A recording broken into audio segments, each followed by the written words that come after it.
Quando a gente fala em constância, muitas pessoas vêm para mim e perguntam: Catarina, como que eu crio a constância? Como que eu desenvolvo essa constância? Eu começo alguma coisa e paro, eu começo alguma coisa e largo mão, eu começo alguma coisa e não consigo sustentar.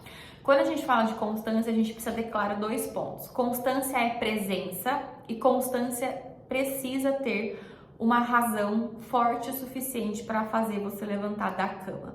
Quando eu falo em presença, eu quero dizer que a gente precisa estar conectado com a nossa realidade para de fato entender se é aquilo que eu quero sustentar, se esse processo que eu quero implementar, se esse hábito que eu quero colocar na minha vida, de fato cabe.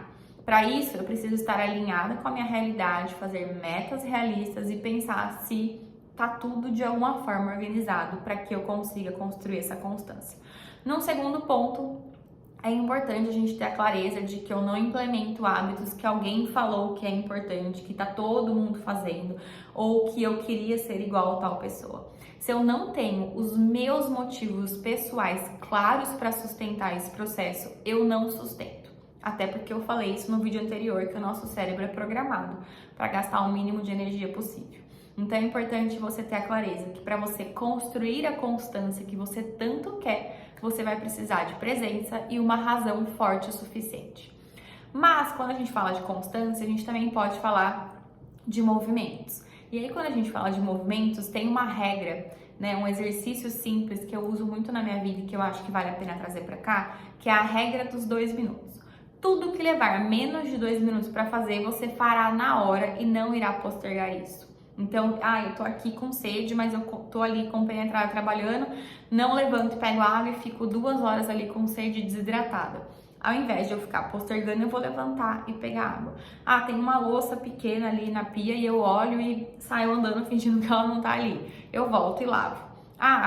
Preciso arrumar a cama, mas fui ali no banheiro e me dispersei. Volta e arruma. Então, tudo que você olhar na tua casa ou de coisas do trabalho que levar menos de 2 minutos, ao invés de você postergar e procrastinar isso, você vai fazer na hora.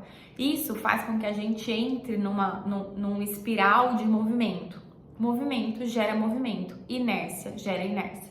Então, se eu quero ter constância, eu preciso estar em constante movimento.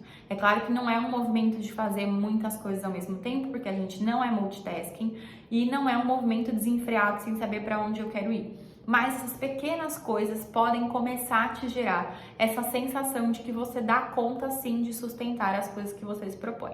Então testa aí por uma semana essa regra dos 2 minutos, volta aqui me contar o que você achou e pensa sobre constância é igual a presença e motivos claros e pessoais fortes o suficiente para que você consiga de fato sustentar o processo.